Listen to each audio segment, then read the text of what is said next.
Welcome everyone to the September 22nd meeting for the Arts and Cultural Commission. We have a packed agenda today, and my thanks to our guests who are here because we are actually going to make a small change to the agenda as well, because we have also have a guest from our legal department. So I'm going to move you after we approve the minutes up to our first item if that works well. I would like to ask for a motion to approve the minutes from August 18th. So move. Second. Any discussion, corrections, updates? Right, all those in favor of approval? Aye. Any? I'm gonna abstain. I was not there. Great. Those minutes passed. And so I am going to move, as I mentioned, banner program updates right now, if we could jump to that. Sounds great. And I'm going to ask Attorney Farini to join us to explain anything about what I'm trying to explain to you guys. We have been discussing this back and forth. I've been discussing it back and forth with the legal counsel about how we should approach this. And it just so happens that the governance committee has been dealing with encumbrance permits right now. And essentially, through our conversations, we determined that this is really another encumbrance on city property. So we can address it in that fashion as part of our encumbrance permit. And so we discussed doing this kind of in two ways. First, having a policy that will essentially direct the city manager to establish a banner program on city property, on the poles downtown that are available. And then we will put all the rules in the encumbrance ordinance with everything else. So encumbrance is anything that infringes upon city property. So like the A-frame signs you see downtown, or flags that are hanging over, signs that are protruding over city property, that's all city airspace technically. Even special events are an encumbrance when you ask to use city property. So we're kind of treating it as kind of like a special event. It's not a permanent sign. It's not, it's something that'll go up for a certain period of time, like you'd have a special event take place. So that's what we've kind of come up with is our general framework. And I'm going to present that framework to the city council this Wednesday to make sure we're ready to move forward. And if we get the go ahead, which I'm not really asking them, I'm doing a report back. So if there's any, if there are any objections, then we can discuss it. But this is basically their report back, and then we will move it to governance to finish drafting. And so Attorney Farini's here because she's the one that's been drafting the encumbrance ordinance for the legal department. So if anyone has any questions about how we're looking at this, I wanted to make sure we had someone here to answer those questions, that I had your go ahead to move forward with that kind of framework. Really quick question. Do we need microphones? I don't think I've been in No. here since we got We have an overhead Silly. microphone, and it works really well. high tech, 21st century. right? Yes, it's great. Thank you. Shocking, yes. Are there any questions about that approach? Does that make that a smoother process than we thought was gonna happen? Or- Well, I think it legally is probably easier for the city. Okay. Because you always have to be really careful that whenever you allow people to use city property, that you're not creating a public forum space, because anyone then can do anything, right? Right. So, because of First Amendment rights, so you have to be really kind of careful. So this gives the city a framework in which it is still can be regulated on the city side. But it also means, that the decision-making around what gets approved and what goes up Question, yeah. will probably be controlled. It'll be internal to the city in the same way special events are. Now that would be at the discretion of the city manager to some degree, and we will probably provide guidance and a framework for that. Because like the Public Art Review Committee has offered to help set up guidelines. And so we'll offer some guidance on that, but ultimately she would be the one who makes those decisions, because that's what makes it, city property, not Right. public property. Yeah, We don't, When you use the word guidelines and rules, is that the same? yeah, guidelines or like there'll be, so there will be rules for implementation, which is what will be in our ordinance, right? It'll be like very clear, this is what is allowed, this is, but then there are guidelines, which are gonna be more like the aesthetics. There'll be some discussion internally about what we need to do on aesthetics or what we don't need to do, but you're gonna want things like the font has to be legible, right? Correct. And if we decide it's okay to have advertising, it can't be bigger than X percentage of the sign, right? That the sign doesn't distract from driving rules or driving, But it'll, things like that. That's like guidelines. in terms of versus- who, the other set of guidelines is who qualifies to do it and who gets approved. That's the city manager. It'll come from the city manager and the city manager's team. So what the city manager does now for special events is she pulls together a group of people that are internal to the city, it's the fire chief, the police chief and DPW, and they make decisions about special events and what we need and to operate them like effectively, right, on city property. Or if they can't be done effectively. So they come together and they discuss that and what's feasible. It will be a similar group of people. It probably won't be the same group of people, although DPW is likely to have a role because this is city property that they maintain, right? The legal department's probably gonna have a role. Sean Clancy is probably gonna have a role. So the economic and community development, so this is kind of how it's handled internally, and then they will make the ultimate decision. In the same way that the city manager makes the decision about what goes on our flagpole. We have a timeline for this. The encumbrance ordinance changes have to be adopted this fall to go into place. So it has to happen before the end of this council term, because anything that you're working on that's changes to our ordinance or policies, if they don't get adopted by the end of a council term, they disappear. You've got to start over. Essentially, you bring it back. So once we introduce it, which we assume will be sometime this fall, probably by October, so that we have time for 3 readings or end of October. I think the latest date is the November Is the meeting, November meeting, yeah. right? Then, so I would assume it will happen this fall, Okay, good. late fall. Yeah. Sounds good. Just 2 ideas or thoughts. One is, could this also be an opportunity for individual artists, not just art venues? I would say both would be great. And then secondly, could there be some sort of a simplified process if you're simply doing a refresh? So let's say you already got approval, you meet all the criteria, and you're just swapping it out for the next event or the next opportunity, for that just to be really streamlined. Nice. We haven't done those parameters yet, but I'll let Attorney Franny give kind of Right, guidance. I don't know how many of you I know are familiar with outdoor dining, because we all dine in the lovely, with our lovely restaurants, but the way we structured the outdoor dining design standards, they were actually created by the EDC, Sean Clancy. And that worked on really the detail. I think it's like a 3-page document on, what is required.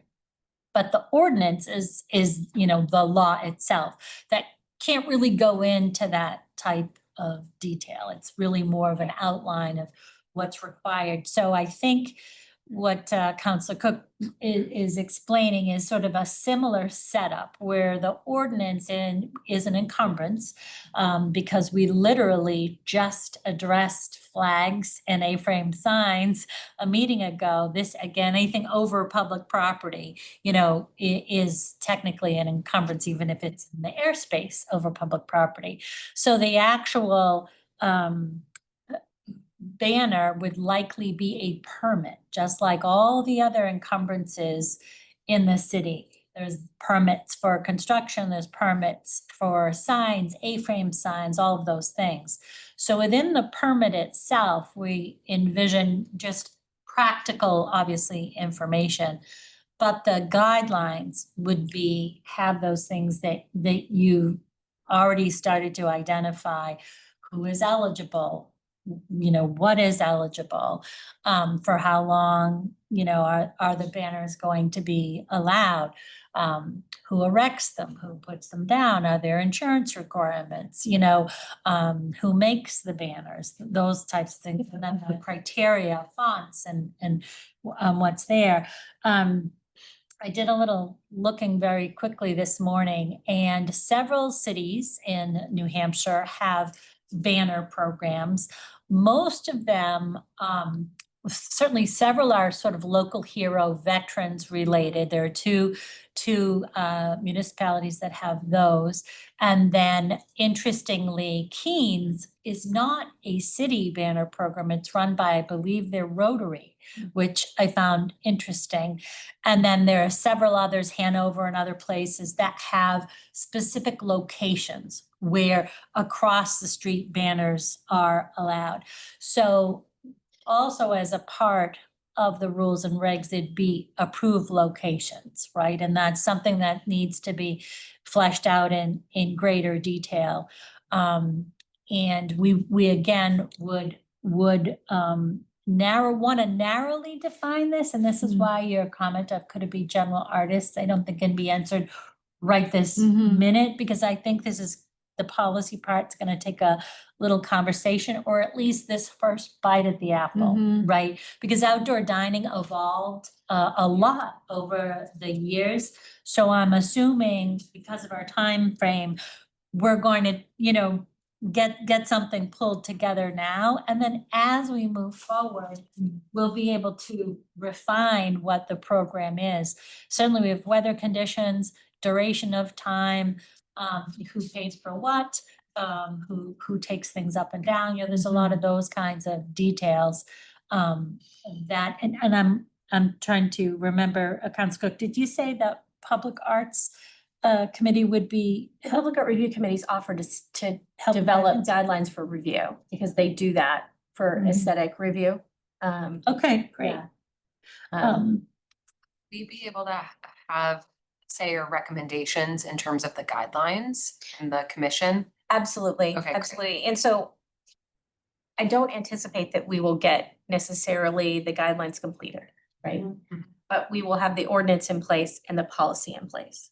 Okay. So the program will be in place, but that Okay. doesn't mean we'll be ready to implement it necessarily. Mhm. But we'll be working on the guidelines. I mean, it would be great if we had them done Yeah. by the end of the year, but there are just a lot of questions around this. And so, and maybe we do this for a spring launch or something instead of a winter launch. What we've talked about though is also part of the guidelines is the timeframes, because you're not going to want someone putting up a banner for 2 weeks here and then, you know, and it'd be like this constant work of banners up and down.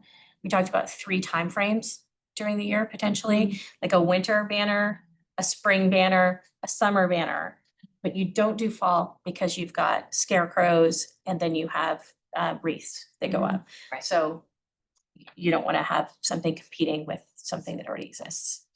So that would give 3 timeframes and deadlines for applications and deadlines for printing and then we have to talk about who can put them up. If we have the individual that's doing the banners putting them up, or if DPW puts them up. You know, there's a difference there, because then it also will have to go to fee study committee. We'll have to set a price for what it costs. Answer my question. Yeah, so it's such a process, right? So so even if you're printing the banners yourself, how much does it cost for the city to hang them and to take them down? And there'll be a fee associated per banner with, you know, how much it costs DPW. And just so you know, whenever anything goes to the fee study committee, they're only allowed to set a fee at what it cost is. They're not allowed to make money on these things. It has to be based upon what cost is.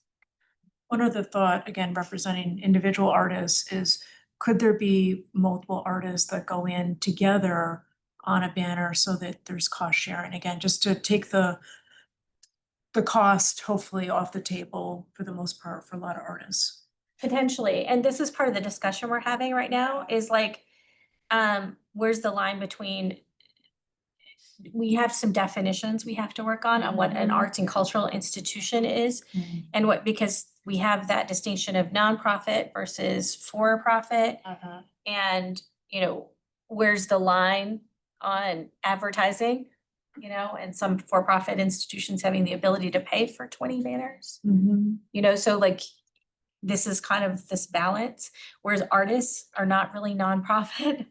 You know, that's where we have to kind of flesh out the details of what we could allow and what we could not allow, and maybe it's nonprofits sponsor the banners or sponsor artists to do banners, so like, you could go through the Button Factory or through the New Hampshire Art Association or through, you know, through various entities to have an artist program. So that's kind of what the discussions that I've been having with legal department on like who's allowed and how, because you also don't want to open up the banners, the downtown, the city property just to advertising for everyone. It should be kind of special programs or special events.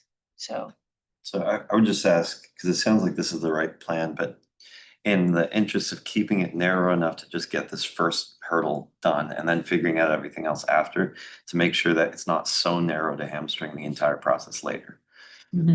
Because all of these ideas are ultimately to the benefit of arts and cultural institutions. And you're right, there's a million ways that this could be taken advantage of by accident, including by the city. If Karen has, or any, whichever city manager has ultimate approval over accepting or denying something, and they have something against something, and it's, you know, there's bias in there or whatnot, you know, it's, I mean, narrow, but not too narrow. If I'm remembering correctly, Sean, I think what we did when we actually passed the outdoor dining, we brought forward the design standards too, that were also adopted by council. So then there's the oversight, it's at a public hearing, so that whatever those design standards were, they came before the council. The distinction from an ordinance and a policy or a design standard is that an ordinance is hard to change, right? It takes 3 readings, first, second, and third reading, a public hearing, whereas a policy or a guideline can be changed at 1 meeting. You can make an edit, you can bring it forward to the council, and then they can approve it or adjust it. So I think that's why we're trying to create this 2-tiered sort of addressing it by 2 ways, the ordinance itself and then the actual guidance document being separate. and the policy will itself go away. Like, this is probably a policy we're drafting that will sunset. But we're drafting the policy because somebody has to give the city manager direction to establish the program. Whereas the ordinance will just have rules for the program. So the policy will be adopted, city manager should have, you know, could establish a program for, you know, banners. And so that'll become moot in a year or 2, you know. And then my only other question was, because you've teased this idea with the council already, what pushback do you anticipate on this first hurdle? I don't think I'm gonna get any pushback now. I think when we get to the ordinance adoption is when people will have more questions. Lots of questions and opinions. But at the same time, I doubt we're gonna have tons of questions. Like, I don't see this as being terribly controversial. The who pays for it seems to be the biggest thing, but if that has already kind of been teased into the conversation once, twice, or many times, I feel like that's to be figured out later is okay. I think it was the Rotary, there were sponsors who helped pay for banners for the Keene, I believe it was all funded by the Rotary for all of the banners for the nonprofits or city events, whatever those events were.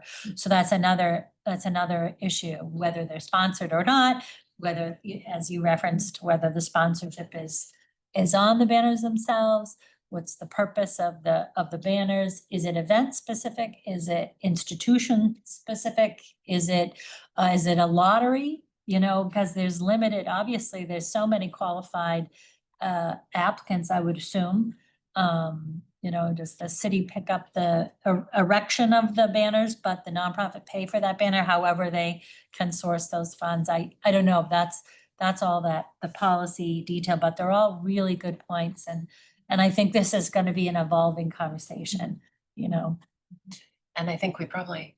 Yeah, I was move just on. gonna ask But- if there's anything else you need from the commission at this juncture. I think we're good as long as you're you guys are okay with us proceeding. Yes. Okay. Do it. Thank you for the so much update. for- Thank and you, look Jane. For a way to get to a yes. Yeah, Really we appreciate that. appreciate that. Thank you, Jane. Thank you. Thanks, everyone. Bye-bye. Do you want to introduce Nicole? Sure. Great. Next up on our guest speakers, we have Nicole Finitas from the Portsmouth Senior Center. Nicole, as you know, we came and visited your facility a Yes. few months ago with Brandon, got the whole wonderful tour of everything you do and saw, oh my gosh, what was the event you had going on in the, was it Bridge in the? Oh, yes. Oh, It and was like opened packed. the door to hundreds of people that they were playing, so we were so impressed with the exhibition space in your activity room. So Bryn was able to give us a really great overview, but we're delighted that you're here with us today to maybe bring us a little more up to speed on what current programs you have going on and ways that you think that Arts and Culture Commission can help support your work at the Senior Center. Sure. My gosh, we are so constantly busy. Today's another one of those Mondays with the Yeah. entire Bridge Club inside Assembly Hall. But first and foremost, I think the biggest thing to say is how much the arts resonate with the Senior Activities Center and how successful those programs are at the center. Some people around the table are connected to the center for those programs. So they are always the programs that I fill to capacity, and often the concerts we can fill the big hall. But there are some art classes we have people on wait lists. They just do very, very well at the center. So I see that theme of just like we see in town. It's at the center as well, and it means a lot to our members that they have those types of opportunities in addition to the exercise programs and our lectures. But anything from historical presentations we've had to musical concerts to art programs do fantastic. So coming up, this is our big busy time with our staple events for the fall. We just had our Senior Health and Wellness Expo last week, and it was very well attended. 60+ health and wellness related vendors and hundreds of seniors and caregivers attended the event. Coming up, we have our Veterans Breakfast in November, followed by our Thanksgiving and Craft Fair, which is a huge event up at the community campus. We can't fit it all in the Senior Center, so we have a lot of these large staple events up at the community campus. So we have local crafters come in and sell items at this event where people can also come in and have a Thanksgiving meal, a homemade Thanksgiving meal. It's a very, very fun event. It is really fun in particular because it weaves together the city staff from our fire department, police staff, city council and leadership. Our city manager, deputy city manager come to these big events. So it's really great to bring everybody together at it. Followed by our holiday luncheon. So that's gonna be another one where you have so many people attending. I'm trying to come up with a creative idea of what's gonna happen at the holiday luncheon, because I feel like Thanksgiving, we have such a big thing with this craft fair, and then holiday luncheon, it's like, oh, there's the meal, so I'm gonna incorporate something creative into that.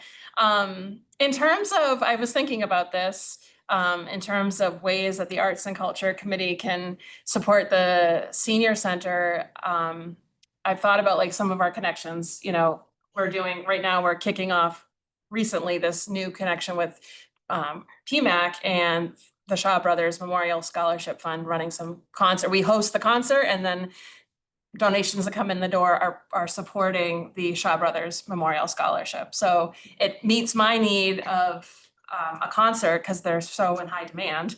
And that little sublet is helping to fund the musicians, which I don't have to worry about my budget, but then I can say I have this concert. So like beautiful partnerships like that are really what keep us so vibrant and show that our members that we have all these outlets throughout our community. Like it's really neat for me to sit at this table because there's so many people in here that I've worked with in various pots of the Senior Center programming. So I really like that we have that partnership going on right now, and it's something that I've wanted to see more of at the center.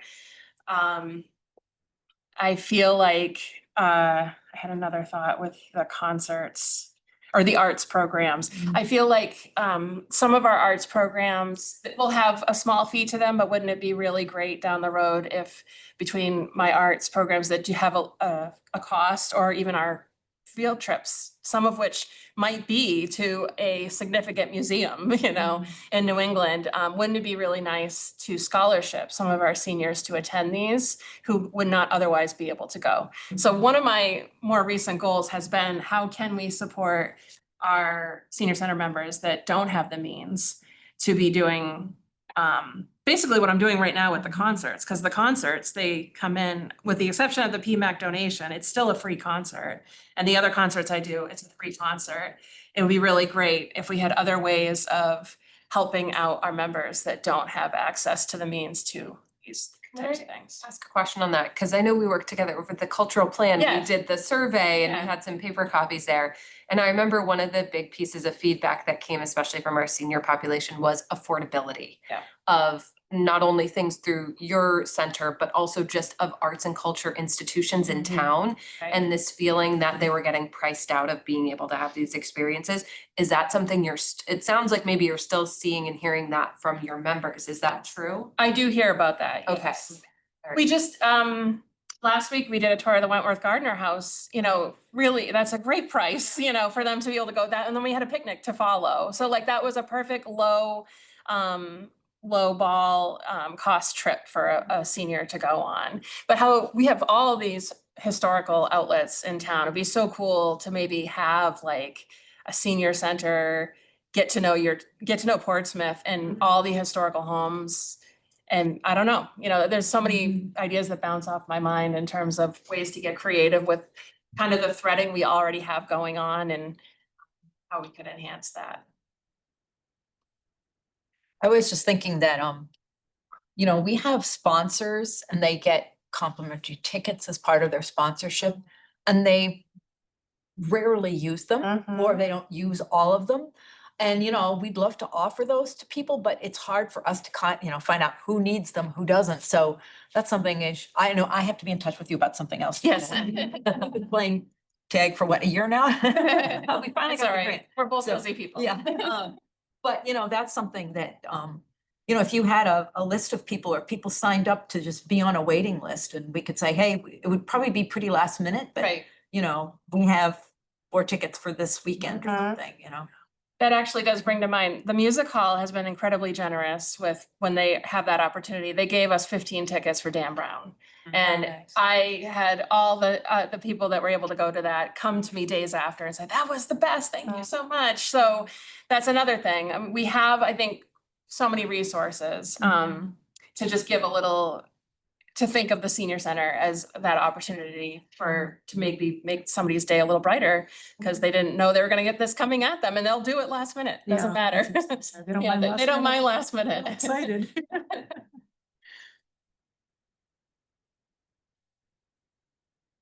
So for the field trips, like, is that on your bus or is that people? We drive do, their own? yeah, we do like the whole gamut of our local, our rec bus, minibus, local trips, and that's what we did the Wentworth Gardner House on, was a rec city van, up to coach buses.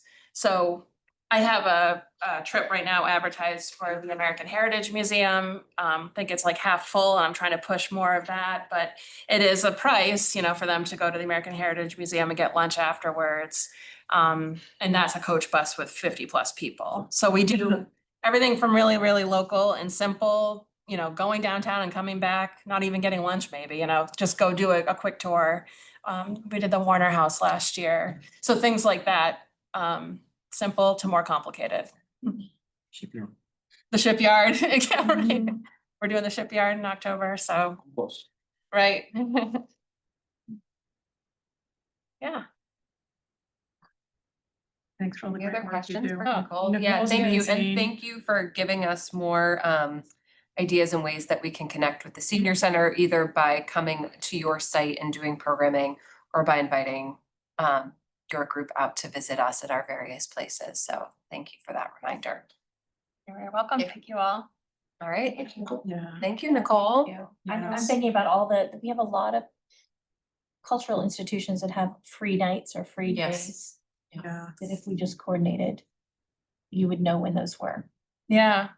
Yeah, that would be like a simple And thing. Yeah, the DEI group, that's what we're working on, is compiling that all in one location so that we could share it out with people of like, here are the free or low cost ways. Because a lot of organizations have ways, it's just sometimes you have to go 3 or 4 layers down on a website to, see where it is. Right. So. Awesome. All right, Thank you, Nicole. Appreciate it.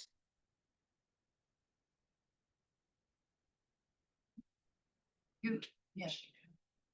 You wanna introduce our next guest? We have guests from the Poet Laureate program. I'm gonna let them introduce themselves. Come on up. Matt Dido, I'm the chair of the program.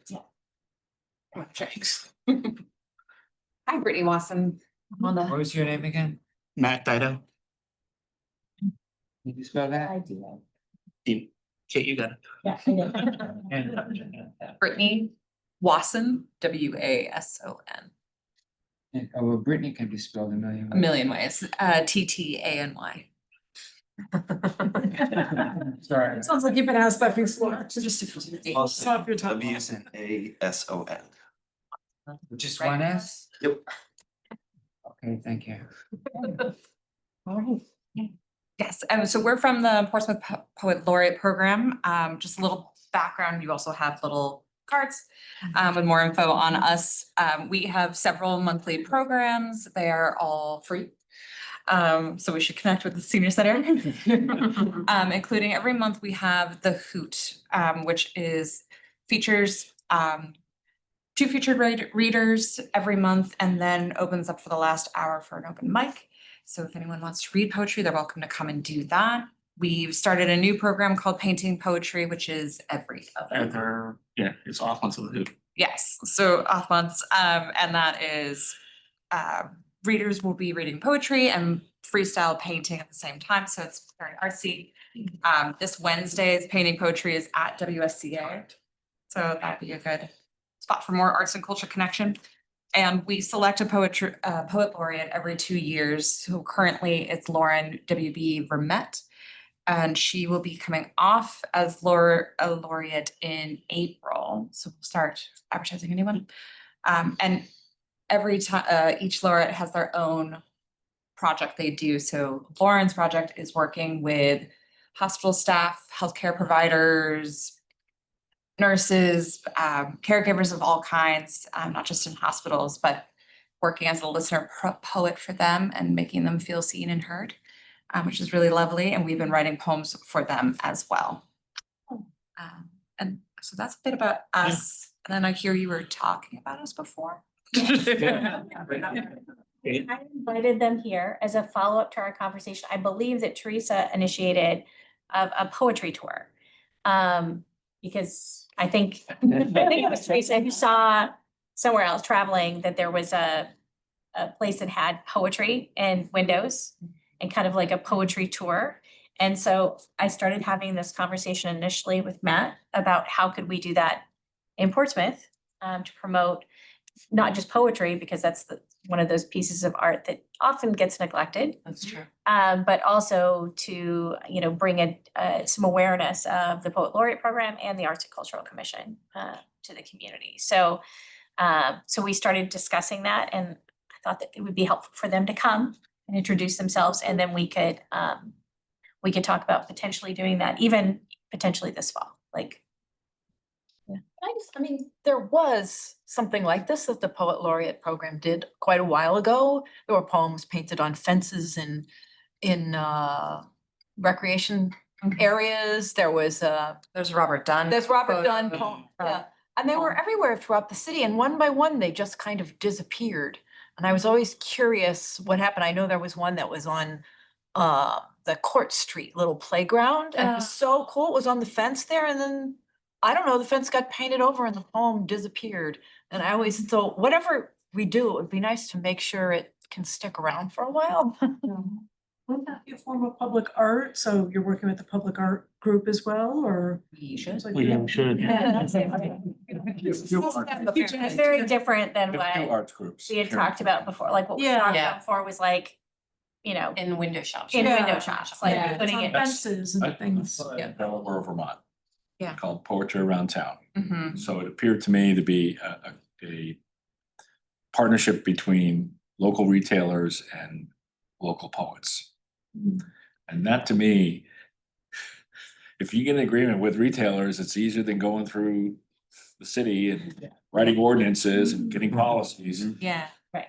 The Exeter Literary Festival does something like that every year. They have an open submission program where poets from all over the Exeter and Seacoast region submit poems and they're printed on broadsides up in participating shops. That's a very easy model to replicate for sure. We have the brand recognition of art around town too, poetry Yeah. around town, is Mhm. something that wouldn't detract from the Chambers program at all, but it'd just be a thing that's up for the next 2 months or whatever it is.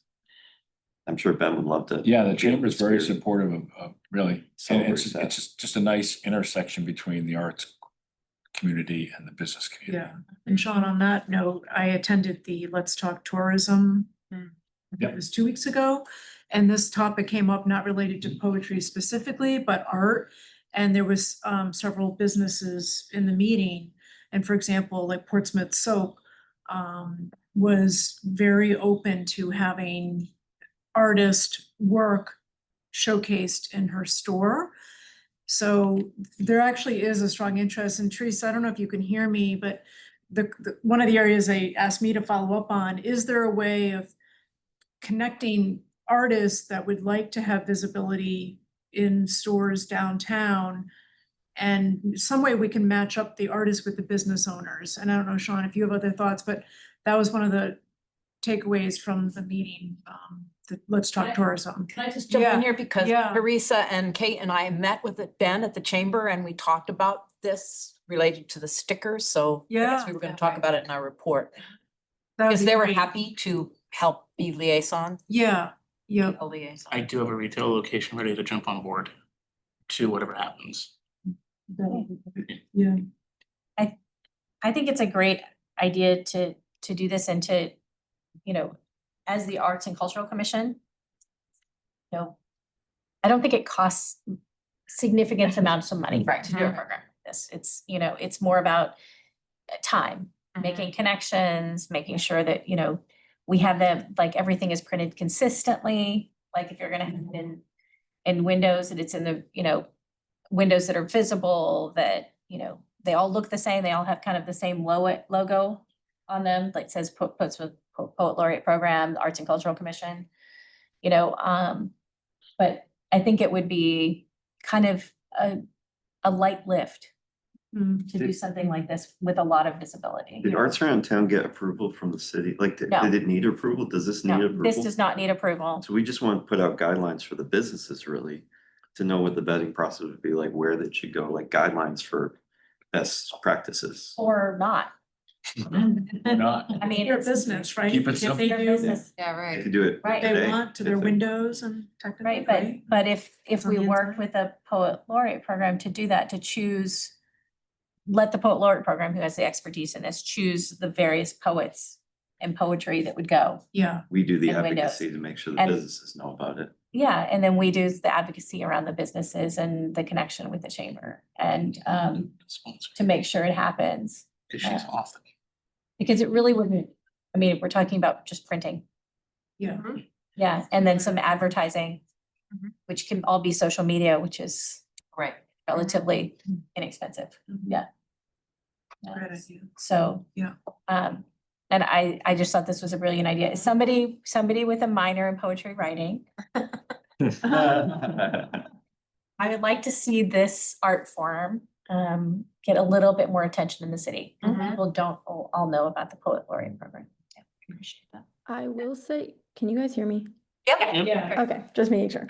I will say that when I was tabling, I don't know if I mentioned this last month or not, like I was lightly throwing that idea out to some of the people that I was talking to about ACC, and it seemed like it was like well received from the people I talked to, like excited for it, and was an interesting expansion from people who were like, oh, I love art around town. Like that seems like a really natural like continuation. So seems like there was some basic community support at that event as well. So A place to start would be all the places that host art around town, the galleries and workshops. It's easy for the gingerbread house, houses too that are. Very easily piggyback the program, Right. So, because the people going to the art around town, if you had poetry posted, they'd all read it.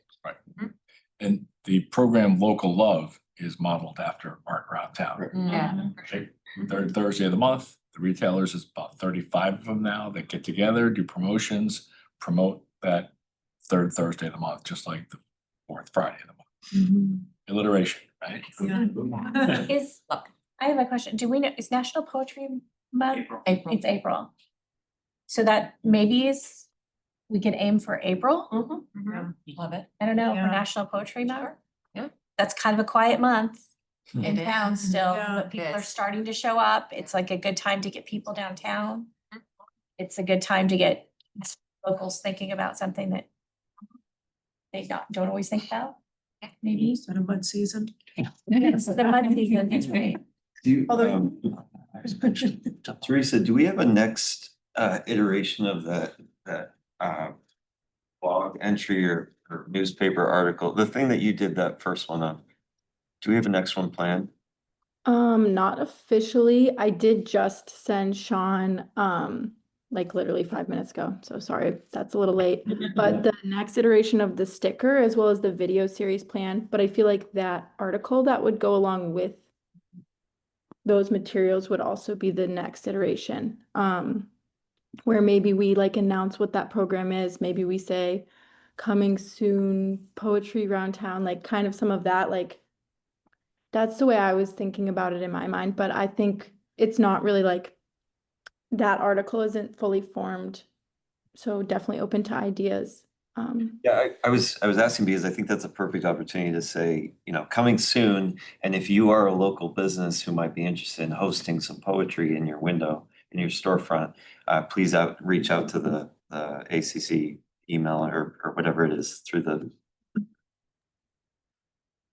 Question, because I'm not well educated on poetry as much as I probably should be, but are a lot of poets, do they have like a passion for a certain topic of interest? For example, I'm thinking we have a couple of spice stores downtown.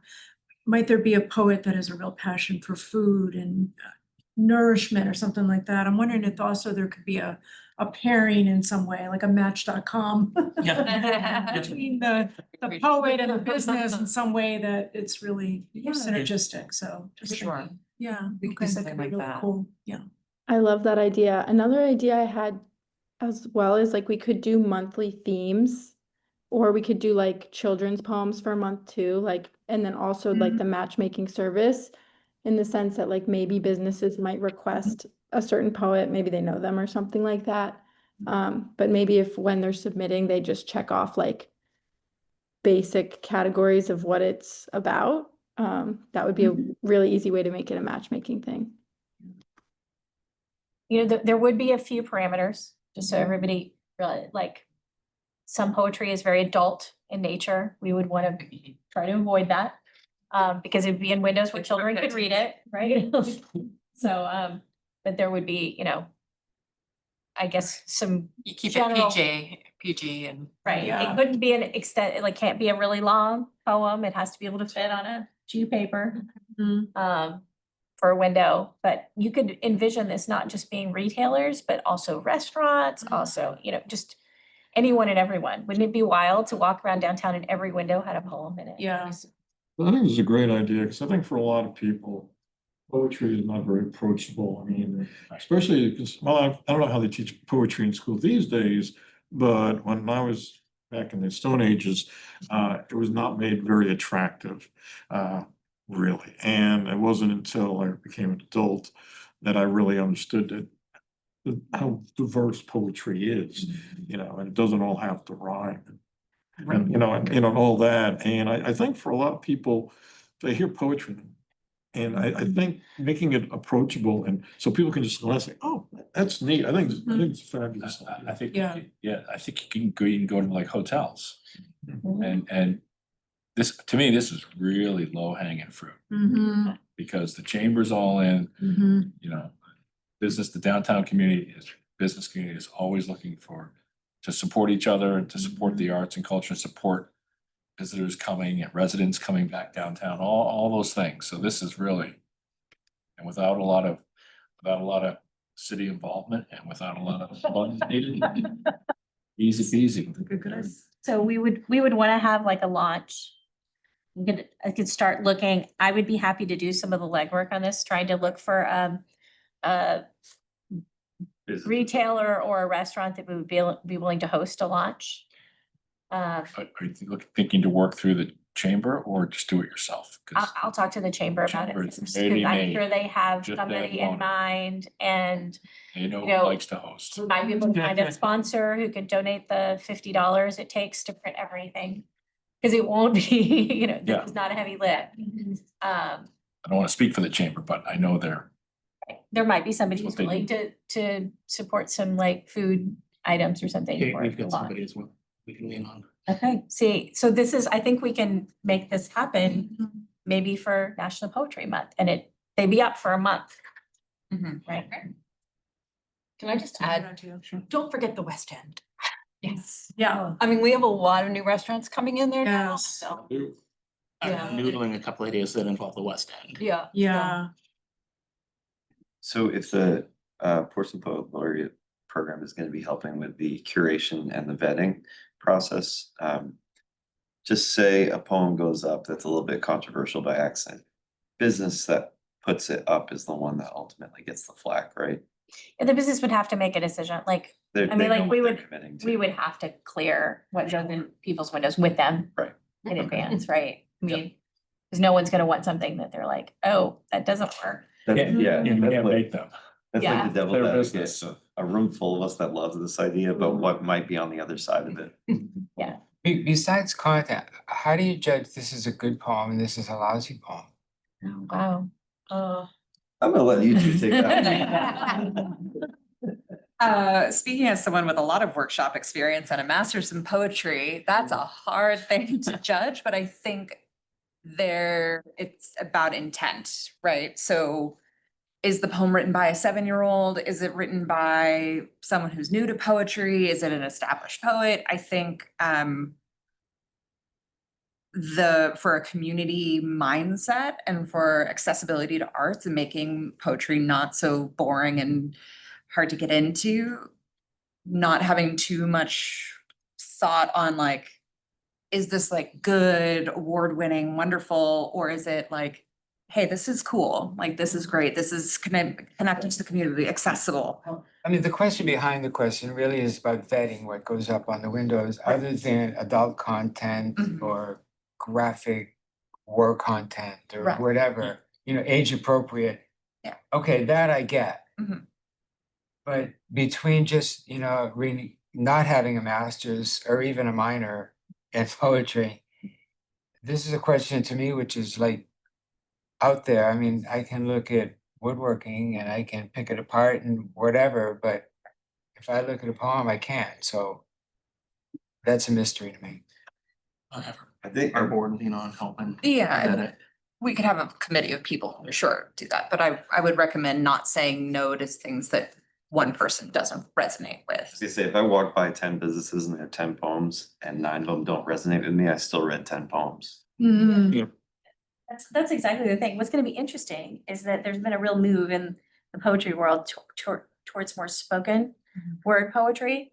And this is not spoken word. So the poets who submit have to be aware that people are reading their poems, they're not reading them for them. So that changes the way that you would submit, like I when you mean, think about It's it. also experience. Paid money and bought tickets to concerts that didn't resonate with me. Mhm. But at the same time, if somebody's walking down the street and they see 20 poems in 10 windows and the first 2 are boring, they're not gonna read the other 8. And number 7 might be really meaningful. Maybe, maybe not. You never Yeah, know. you never know. So I think True with all They might art. hit other people. for other people, they might Yeah. resonate. Yeah. And Yeah, this is. This is an experiment. Let's see. See how Right. people. Not everybody's gonna like everything. Well, But I see some potential other partnerships that, we haven't talked about yet that I'm willing to start working on too, like with the schools.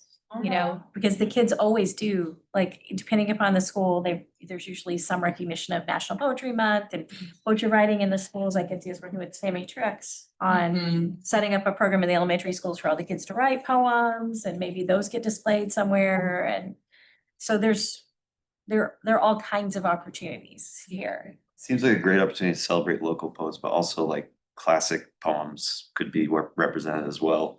You walk by and see some, you know, Isabel something that- Gardner or Yeah. poets that we've had. totally. Yeah.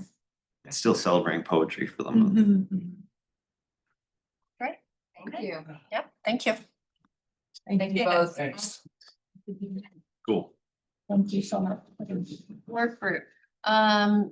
So we do have, I know we want to get a vote done and a conversation about, for work groups, starting with collaboration and resource and the artist live work report. Wants to take that away? Okay, talk about it. So Sean sent out the draft we have of our artist live work report that we put together. Thank you, Jeffrey. That's beautiful hard copy right there. What we could certainly use is, first of all, photos of everyone from the commission. Especially if you are an artist, please send us photos that we can drop in. We have a bunch of placeholder images in there, but there's tons, Photos would work. preferably you with your work, but definitely the people behind the work, since we're promoting the artist of work report. So if you could please send them to me, I'm gonna be the one finalizing this and sending it off to Counselor Cook. And then also please read through it and send us any edits, any changes you may have, any errors, anything you see. Teresa, thank you for yours. I already incorporated them. Because the goal is to finalize this by the end of the day Friday, so I can get it to Counselor Cook so it can be on the agenda for the October meeting. And we should talk about the two main recommendations that we are making. After a lot of discussion with Counselor Cook and amongst our work group, we are making two recommendations to the city council out of this live work report. One of which is to put aside $65,000 in the CIP, thank you, to fund a feasibility study for Artist Live Workspace. And that's based on a quote we got from ArtSpace that would allow us to actually, they would be able to identify what existing properties or where this might work in town, but to do a full feasibility study for Portsmouth. So that's one of our recommendations, and Jeffrey has already filled out the CIP request form, so that is in. And the Included a copy of this as an attachment as it is. Great, thank you. And our other recommendation has to do with housing. And Counselor Cook, do you wanna talk a little bit more about that part of it? Cause that came after our meeting with 3S and partnering with nonprofits. Yes, we talked about several options, you know, besides the overlay district that we've talked about for the West End, which incentivizes more density for affordable live work space or affordable studio space. But also we talked about changing the zoning rules to allow for potentially displaced space. So like, so some of these larger developments that they get that alternative, that extra density or the higher height for their building, but they have to now do affordable housing, which has been one of the incentives in place. Maybe if there's an alteration to that, which we know these are gonna be changed because the incentives aren't working. We know that now, so the incentives are gonna be changed. Part of that could be off-site portable artist live workspace. So you could partner with another entity that has space but can't afford to develop it. And that's part of our conversation with 3S was that they have an upstairs space, but they don't really want to spend the money to develop it, to develop studio space or live workspace in that space as an alternative to providing it on your site. So you still get the benefit, but you don't have it necessarily where their building is going up.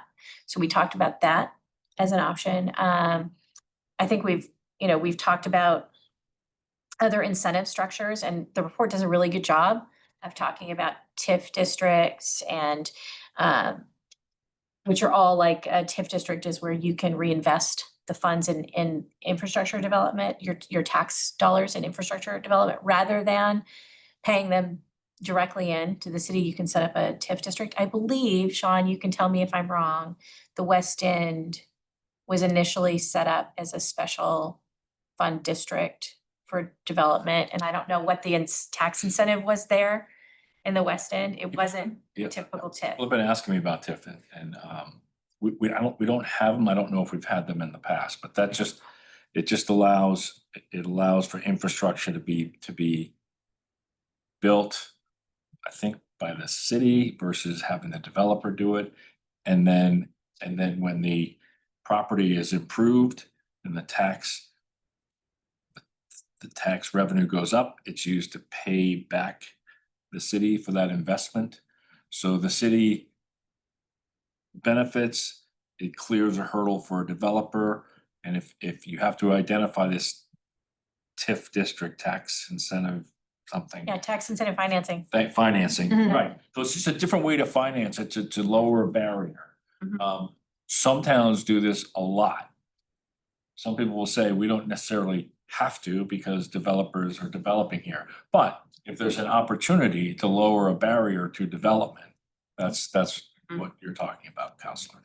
So you would be able to, if you were doing affordable live workspace for artists or studio space for artists, you would be allowed to take advantage of the TIF. So this is how do we do that? That's another zoning kind of provision that we can take. And then there were other opportunities that you report on very effectively. I think the report's really fantastic, to be honest. I was really happy with, the emphasis on using any available public space, which we already are doing as a city, because the city's already investing in community campus for nonprofits. So this is not a huge reach for the city if we have any additional space, which we haven't recently, but we could potentially. And then the idea of using grant funding as well. I thought that was another really positive thing that falls outside of zoning, but the idea that you could have grant funds from potentially, I know we've had some discussions around what the housing trust fund looks like, but maybe you could have donations that are earmarked they go into the housing trust fund that are earmarked for artist space. Yes. Another plug.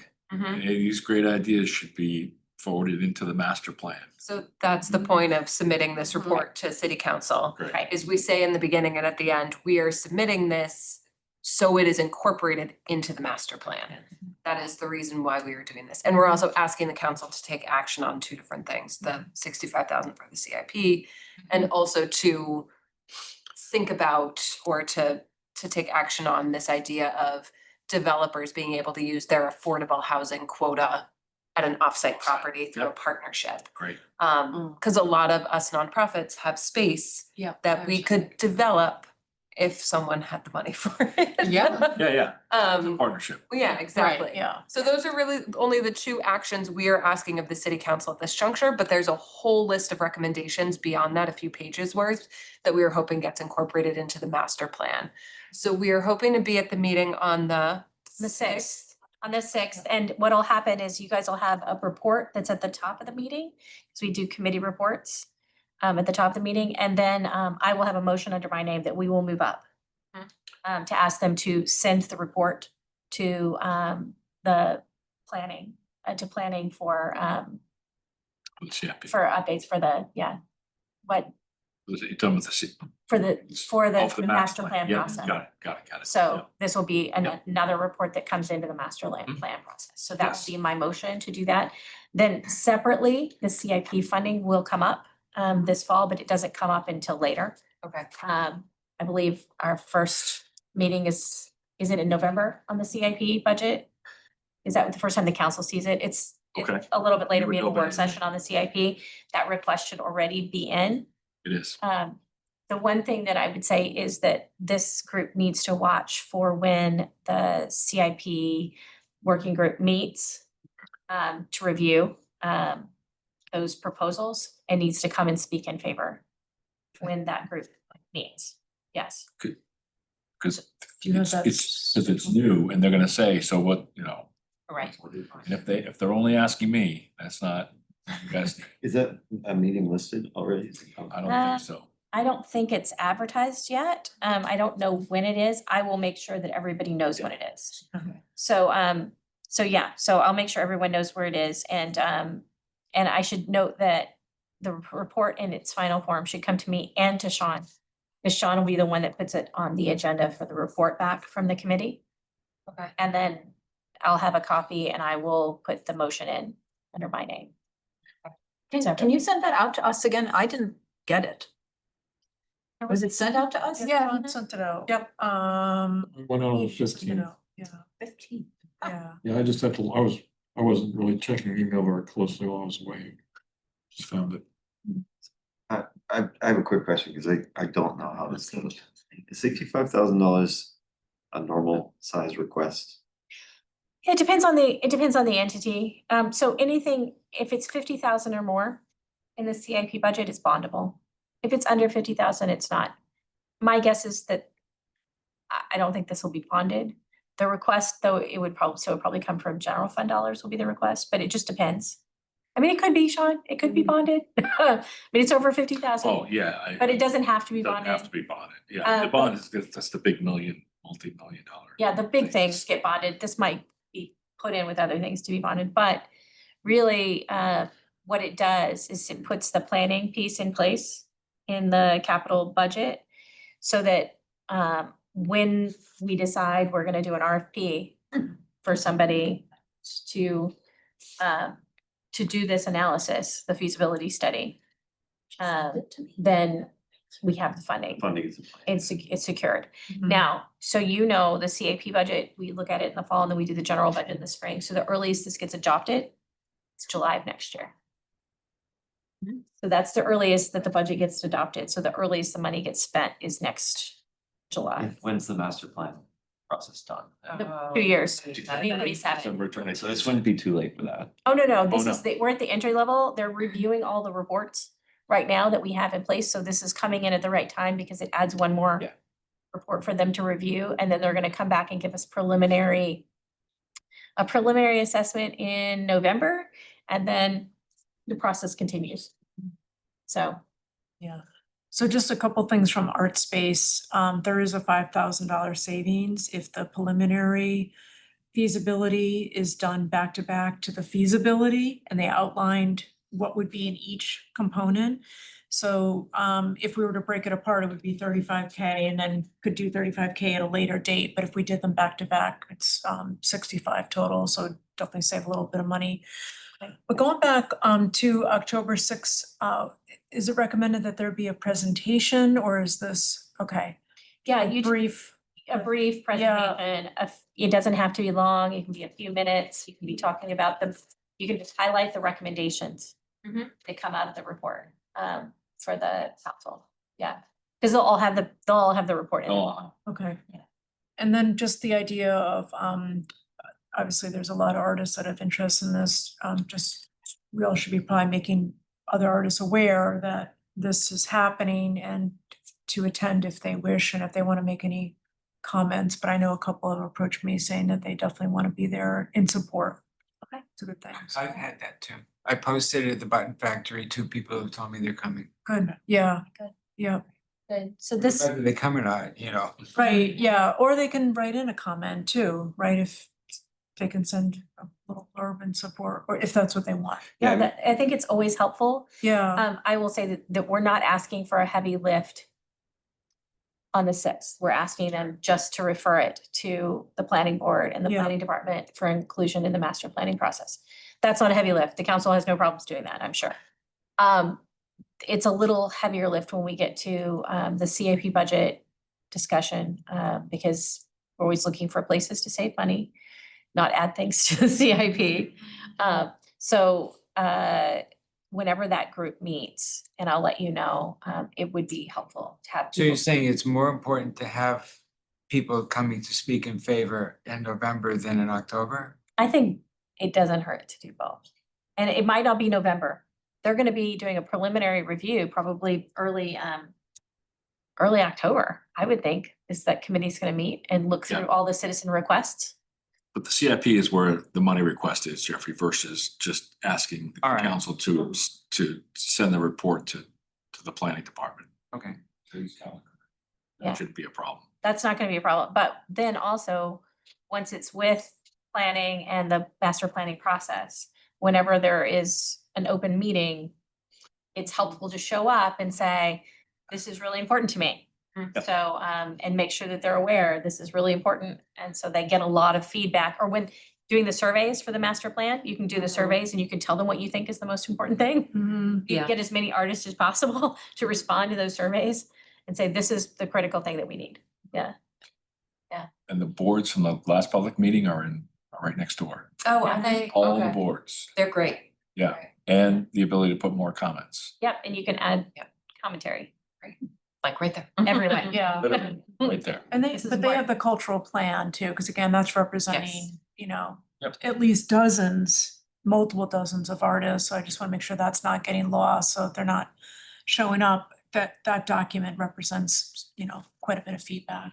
And they mentioned that in the last meeting. and Yeah. So they're aware of it. Yeah. And they're also aware of the overlay district request. And this just adds another element. This adds for the council too, I think this is important. We're following through on the cultural plan. Yeah. And we're doing the Yes. work that we said we were gonna do in the cultural plan, and we're sending here's your first report you're getting back. I was gonna say this, so this whole thing is something that I've just continued educating myself on since starting on this work. I don't think everybody on the council, nor everybody in the master planning process even knows what Artists Live Workspace means. Mhm. And the recommendations we give are so broad, it's just a blueprint for them to look at as they consider. But the urgency for Artists Live Workspace has been there ever since the cultural plan came out. So this is reminding first one. everybody, it's been Yeah, the around. very first one, But yeah. but the fact that it's included on two and nobody knows how to act on it or Yeah. what they could be doing. This is a blueprint for ways that they might consider acting. Yeah, and I think this is where it just brings it home when you have some artists that it's very personal to them. So I know one artist, Sachiko is, you know, she was on the cultural plan. She came up through Fenway Studios, which is one of those studios that we did a virtual tour with. You know, Anna Nuttall. These people are going through it here and now, and it's gonna put a face Yeah. to it that this is a very real issue. I'd say even after we present this, Yeah. it's a blueprint, but even then, they may say, okay, fine, but we still don't know what to do about it. That's the $65,000. We're recommending bringing in experts that do know what to do about it. Yeah. Right, and the advantage then is that when we get to the discussions for the CIP, I can say, you remember that report you got? Right. You know, Yeah. Yep. yeah, so everybody knows, we're not gonna have to re-educate them then. So barring any unsubstantial changes and recommendations through the end of the week, can we get a vote to approve this from the commission? Is that the Yeah, next step? what is the next step? Is it to have approval to present it to city Yeah. council? And we'll say any non-substantive edits include changing pictures and Yes. like Yeah. small clerical things. Yeah. But in substance, I'll make a motion to approve the Artist Live Work Report as presented by the Collaboration of Resources Work Group. As an official document of the ACC. Yeah. It's the Right, it's ACC the- right. approving it. Yeah. And I would second that. I have one quick question. Yep. I don't have the appendices. Will the appendices be attached to it? I can add them in that file, or is it better if I just put it all in one big giant file? Maybe, might be easier for the clerk to manage. Yeah. Great, then I will do that. So yes, I did not put them in for this purpose, but I can do it for you. Okay. Or when it goes to city council. Thank you, because the clerk's office is juggling 50 million things. Sure. It's much I'll- easier. I'll combine it all into one PDF. Yeah, I think you had several dropped in the latest version on Canva anyway. Oh, I did. I Yeah. had some in there, but Yeah, yeah, the yeah. rest are all separate PDFs, but I'll combine them into one. That's not a problem. Thank you. So seeing a motion, and seconded, Can I any, read back how I'm Sure. drafting it? A motion to adopt the Artist Live Work Report as presented by the Collaborations Resource Work Group as an official statement from the Arts and Cultural Commission, subject to non-content related edits. Yeah, or non-substantive edits. Substantive, yeah. All right, any additional conversation? Great, all those in favor? Any opposed? Great, Yay. motion passes, congratulations. Yes. We did something. It's a good looking document. Yeah, and I'll say from what I've seen of the master planning process so far, continued in-person representation, I think is really important because Portsmouth is like the overachieving kid in like the classroom in terms of number of advanced reports that are going to the master planning committee. So there was a slide of all the reports that the group that we've hired has. And yeah, of course, arts and culture is on there, but it's just one of. And it's different than a lot of the other ones that are infrastructure related, right? Yeah. So, but I will tell you, this consultant is they're good. really good. And they're already picking up on how we're different. Yeah. I was wondering who did the graphics on it. UTILE out of Boston. Canva. Canva Canva is did it. amazing. I created it, but it's Canva. Canva is. Wow. I thought you, see, here I was thinking you did it. Canva's great. I mean, I did it in Canva, but I didn't. But Canva is so easy to use. I used the template and then I like found the little Yeah. rainbow thing and I thought that's nice for an artist. It looks. It's just like scrolling through, I go, that's nice.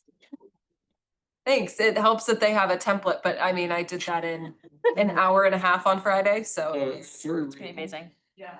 And the graphics are good. So are these photos real images of the? They say places? please. Real Yeah. images, and then when they're not, they're like, I have 18 photos of Eli and I was like Googling everyone and seeing who had photos on mine. Placeholder. Yeah. Eli has his own website, so that was easy to grab, right, click some images off of that. Find my website. I don't know that I Googled, I got to Eli, Karen, and I tried to grab one of Jeff, but I couldn't find Jeff's one, I couldn't find a photo of you, Jeffrey, that was that I could download as an image, not like a full I web can, page. I can send you. Send me one, and yeah, Jen, send me some too, please. Everyone, please send them in. Yeah, that's a good It's more of a follow. visual artist, but. Send me. I mean, I was amazed when I looked at the graphics. It was like, because the last I'd seen it was just right there. Yeah, Suddenly that's why comes- Canva is great. Yes. Nice. All right, we'll move on to communication working group. Perfect. Jen already started to bring it up. We met with the chamber, me, Kate and Jen, and that was a really good meeting. They are, as Jen said, like really happy to work with us and I think kind of excited too. So pretty much they were like, when you have like the sticker, let us know, like we'll get that out there. And then I think the other thing they said is they'd be happy to co-post the video series we were talking about as well, which is really exciting. And I did some quick math. And I think between us, the library and the chamber, there's a little over 10,000 followers, probably some overlap between people who follow the Chamber of Commerce and the city, but I think overall that would be a really great way to kind of spread that word throughout the city. And then I also did send Sean, I kind of mentioned it earlier, a first look at a sticker. That's kind of exciting. As well as what I think a good plan for the video series would be, which next steps on that would I think be whoever wants to be featured setting up a time with me to get filmed. And that's, I think the start is just diving in. But otherwise, I think other next steps would be, like we started to say, like what would we want to publish in a second article to the Herald? Like what are the big topics we want to cover? Jen and I also met, and I think, I forget what we were calling it at the library, but Fall for the Arts Oh. maybe is a little bit more well-rounded than Don't Let the Arts Fall this fall, which is what I think I said last time. And it's a little bit more More positive. positive. Instead of, yeah, it's a, I like that much better, and that was Jen's idea, so I think that's amazing. And then the sticker says, we support the arts support us, and I colored it so that no matter how you read it, you could read it like boom, boom, or line to line, so it's kind of cool. I think if anyone has any edits, like I'm happy to, change it up a little. But all that to say, I think once we can get that rolling, the chamber's happy to send that out, and I think that's a good way to start really rolling with them as a partner. So yeah, did I cover everything, Jen? Jen's been there, Kate's been there. There was one thing that we did talk about, which I don't remember, it might have been before you got there, Teresa. So we brought up the idea that Karen and I came up with quite a while ago about how to get people, like people that are coming in on cruises and people who are coming for conferences, to know that they can bring artists in as activities, or they could go to places, or they could, go see something at PMAC, or go take a class with Karen. So what he said was, for the cruises, they don't have time to do much of anything. They come in and walk around downtown, and that's about it. So there's not a whole lot for that. And for the conference, he said, actually, they don't come to the chamber for those. The people who put that together are for the different hotels. Em and I were talking about this at the farmer's market the other day. So he suggested that we try to come as much as possible to the Let's Talk Tourism meetings, because most of the hotels are there.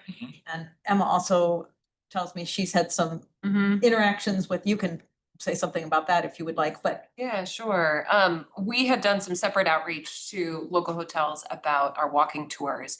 And in the process of reaching out to them, the feedback we overwhelmingly heard from GMs and other folks was saying, please, we were saying, we'd love to partner with you. And they said, anything you can do to help our staff better understand Portsmouth. Yeah. Because unsurprisingly, none of their staff can afford to live here. And so they are coming from out of town and don't know much about Portsmouth. So when folks are calling them and trying to book something like a conference and saying, well, what else can I do? Where can you recommend I go? They have no frame of reference. So they were basically, maybe you've heard this too, begging us to do some sort of like training on arts and culture with their team, their front of house team, so that they're able to market Portsmouth as a whole. Or how about a video training that they Yeah. can have access to, and they can orient their new employees to, Sure. that way versus trying to get. Right, trying to get somebody. That's a great idea. Which you Thank you. have, what about the 400 video that was shown through the Historic Society, gives a nice. Yeah, that's a history of Portsmouth, which we could certainly share with them, but I also think there's a benefit to doing like a 30-second to minute per organization of like, we're Portsmouth Historical Society, here are the 5 things we do. Strawberry Bank, here's what they do, Yeah, New Hampshire yeah. Theater Project, like That a would be little great. bit of what everyone is. And then also thinking of it for a hotel crowd to say, and we offer event rental space, so you can host, people can do their offsite reception, or you can have a breakout meeting at our location. We're downtown within walking distance of all the hotels. Sometimes you see on websites, if you have 3 days in this city, if you have 1 day in this Right, city, yeah. if you have 5 hours in this city, Mm-hmm. if you have 5 hours, go do the walking tour. If you have 2 days, do this, and go to the arts, Yeah. whatever. Yeah. Maybe something on that format Well, for the so, hotel staff, I'm thinking. Well, and also for conferences, I mean, I'm going to be at the Sheraton all day Yeah. tomorrow working for a conference. The idea that people can come in, there are lots of artists available that do different kinds of trainings. Or they can send their people somewhere. So it's not just for the tourists, it's for the conference crowd. Yeah, Which I'm particularly interested in, so I'm yeah. gonna keep pushing that, but I think both, it's almost like a two-pronged approach. yeah, and I wonder if that's something, I'm trying to think either collaboration and resources after our live work report is in, or communications can work on this kind of, how do we kind of package our arts and culture organizations together to market to those hotels for the conference and Yeah, for the specific. crowd. So And individual artists. yeah, yeah, right, how do yep. what does that resource look like? So maybe we can work together on. Yeah, even if we gave Figuring them out some something. ideas, so this came up during the Let's Talk Tourism, and just to get these hotels to think about you know, like an art class that might just be, maybe it's an hour, maybe it's a couple hours, maybe it's that night, you know, that they can make their guests aware of. Or we talked about team building, especially as we come into the holidays. People are looking to do some sort of a holiday event for their Yeah. employees. Why not go to an art venue in Portsmouth? You know, rather than doing some silly obstacle course. I'm sorry, I've done a lot of those. The bowl, you know, the bowl that you ride at these corporate meetings. There's no bulls in Portsmouth. There was one this weekend. Not the Westival. Festival. You didn't go? Just the speed. They kept There's one in control. There was too much. Oh. That was an art event. Nothing against them. Well, anyway, so I think Yeah. that was, Yeah, Yeah. so I'm gonna follow up on that. We'll talk more. We'll chat more. Yeah. I think that's something we can help with. Teresa's in after. charge of the videos, so. Yeah, Teresa, you can do the videos. We'll just come up with all the ideas. Perfect. As soon as, what, do we need approval for the stickers? Cause as soon as we get them printed, we can get them out there. Can we see what the final draft, what it looked like? I thought Do the big reveal. I think I have to Reveal. I could also hold it up on my phone if we need.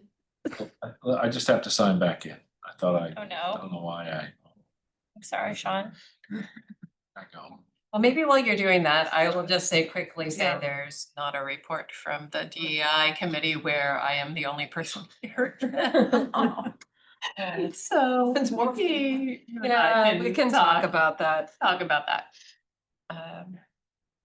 And we, just thinking about the DA, not for this meeting, but for a future meeting, we'll need to go over term limits for folks and figure out at the end of the year who's rolling off and who's continuing and things like that, so. It's true. Remembering we Did need we ever to. get any yeah. notice of that or? So Not high on our list. Yeah. for very well-established committees that have been around for a long time, they have like a clear rotation and everybody knows when terms come up. We don't have that established for this committee. When we did appointments, we did appoint people into terms. Yes, we did. I just don't know that that all translated over, so that's a conversation we have to have with the clerk's office. Yes. This is not the sticker. Was that the sticker?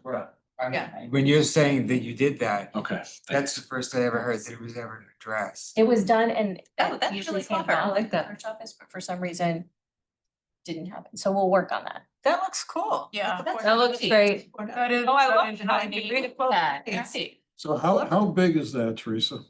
I can't see it on the screen, but Oh, all of no. your reactions seem really Size. great. No, I've seen it. You don't have to share, Sean. Teresa, how big will it be printed? I think I have that dimension set as 5 inches by 2 inches. I can double check, but we can really, I was thinking a good next step would to honestly be printed out real size on printer paper, just so we can like physically see like, oh, that's good. Like you can read it, you can scan it. But I Is it thought that size seems decent. Is Like, it a rectangle or a circle? it's a, Oh, what are it's- you looking at? We It's a support rec- the arts, as art support us. It's a rectangular. It's a rectangle. Yes, the sticker's a rectangle. I know we originally also talked about a That's circle, but I odd. could not make it work. No, this is It's- great. It says, Actually less expensive to print rectangles, so it's probably. Probably. I would make this a clingsy that just attaches to the window and you can sort of see through it too, versus people on the inside, all they see is white or the back of the sticker. What do you Just call a it? thought. And then it's easy to get off your windows. You know what a clingsy is, right? It kind of like, Yeah. it feels like saran wrap kind of, and it just clings to the window. Yeah, I don't it's not know a how- permanent, yeah. Yeah. We could definitely shop around for different options. I didn't get that far on like logistics, and I didn't know if that was something Sean was gonna do or that was something I should do. But I'm just gonna foot the bill. Yeah. oh, okay. So if that's what we want to do, I Teresa, can. Jeffrey has a it question says for you. portsnh.co/. That is our mini link that the city made for us. So Oh, so that's the like, so we CO don't have to is real, type it. okay. Yep, that's real. So if you type that into your browser, it will take you actually to our commissioner page. And so it's so I don't have to type out like portsmouth.gov Yeah. /art/arts-commission. Like, It's new. There it is. It works. It's on our rack card as well, so it's consistent across the board. Yeah. Going So- back to just quickly on we were talking about terms and all that, I just wanted to let everybody know, and maybe this is known, but Hope Anderson is interested in being considered for the commission when and if an opportunity opens up, so she shared that with me about 2 weeks ago. She's the one at the chamber. Yeah. that'd be Yes. Excellent. that would- Yeah. Oh, yeah. Yeah, Yeah. I think that we should work out terms first. yeah, I just wanted to let We you know. let that- anyone know, Yeah, because I can't we put that in the might minutes. be losing people if we're not really careful. So can yeah. I put a Yeah. motion forward to approve the design of this sticker? You can always put a motion forward. So I put a motion Okay, I hear a motion this sticker. and a second. Any, I second. oh, yeah, okay, Oh, 2 seconds. 2 seconds. Any additional converse? Additional discussion I would say is, let's approve this with, we need to price it out and see what our options are. So, and then we need to see what from Sean, the budget would allow for. So, I mean, let's approve the design first. Maybe there's a sponsor on the business community. Right, I mean, if we know the price that we're looking at, then we go and get a source. Yeah. but- I suspect it's not gonna be that expensive, no. With a local. All right, All those in all in favor? favor? Aye. Aye. Thank you, Great. Teresa. Thank you, job, Teresa, thank you. nice job. I love how it's. Thank you. I was stuck So in the circle creative. sticker for probably hours, and then I was like, wait, I can make it a rectangle and make the words fit. So I'm glad you all like it. Tried to keep it consistent with our Yeah. rack card and all that, so. Do you have anything else to vote on? Cause I need to run. We're at 2:30 now. Just so everybody at Southport, No. we should go to Southport and ask Yeah. Southport, because they do a lot of printing for the city Mhm. for reasonable prices. I think that's who we used for the rack cards as well, so. But I I can don't look think for a there's clingy. nothing else to vote on. option. Yeah, there's nothing else to vote on. And the only other burning issue that I had put on was just a debrief from the cultural summit last Monday. I don't know, 30 Anyone go? seconds on it. Yeah, I was there okay. for a bit, but Were you there, Eli? Was it just me? Oh, I zoomed. it was was in- a lot of talking. And I felt, I mean, personally, it was good to get the business community in, but there are Yeah. a lot of other players missing that need to be partnered with the arts. The best part for me was the small groups where, I mean, I met with the advocacy group, and actually Ben Van Camp was there as well. And, talking about next steps and the idea of trying to get some sort of foundation or something so that the Arts Council is not subject to the whims of every 2 years a Yeah. new legislature. And that means trying to get as big players, or big businesses, big philanthropists. So, it was really good to just get something started. I felt, and I think it will continue, but it would be good to have, as many people there as possible. It was pretty well attended. Yeah. I think, yeah. I was there for like a few of the morning sessions and then I had to come back. Yeah. here. Yeah, a lot of people just came for the morning, but the afternoon ones, I think, Okay. well, it was, with a smaller group, they were pretty well facilitated, so. And the one I went, Andrew Pinard, facilitated it, and he had been to all the meetings. And one of the bottom lines that came out, people was like, well, how are we changing these people's minds? And somebody said it, they don't care. They don't care about anything, and they certainly don't care about the arts, and nothing we can say is gonna change their minds. The folks that wanted to get rid of the Arts Council that are in the legislature now. So really what we have to do is elect new people. And then another guy, this was interesting. He was from Minnesota, and he said in 2005, they had the same issue. They worked to get a really a proactive legislature, and then they built a constitutional amendment which guaranteed that there would always be an Arts Council, and it was not subject to the whims of. Interesting. But so, I mean, you have to be thinking But 10 it's years not happening. ahead. That's Well, a it's not lovely, happening now, it wouldn't happen until after 2030. Yeah. Because, but he said it took them 10 years. Thanks. it will take at least that, because, the only way to amend our constitution is for our current legislators to do it. Yeah, right. But so it's not gonna happen now. Yeah, So there's a lot of Yeah. steps there, but. Yeah. and we don't necessarily want them amending the constitution. No, So- not right now. so- So, but anyway, it was good to be thinking that way. Mhm. So, good. All right, well, I know we're 5 minutes over now, so I want to let everyone go. Just to note that October 20th is at Community Campus. I'm really excited for that. Should be That should great. be good. Hmm. So we'll send out an agenda ahead of time and try to remind everyone where to go because it's not the quickest to get from here to there. Go to the wrong spot first. Anything else from anyone? Do I need we don't need to vote to adjourn, do we? Motion to adjourn. Motion to adjourn, sure. We can't, but we don't have a quorum. I know. Oh, yeah, we don't have. So you can't adjourn? Yeah, we'll be here. Return, no, return. Okay. Bye, everybody. Thanks, Teresa. Thanks, Teresa. If anybody wants it, I have this information about NEBI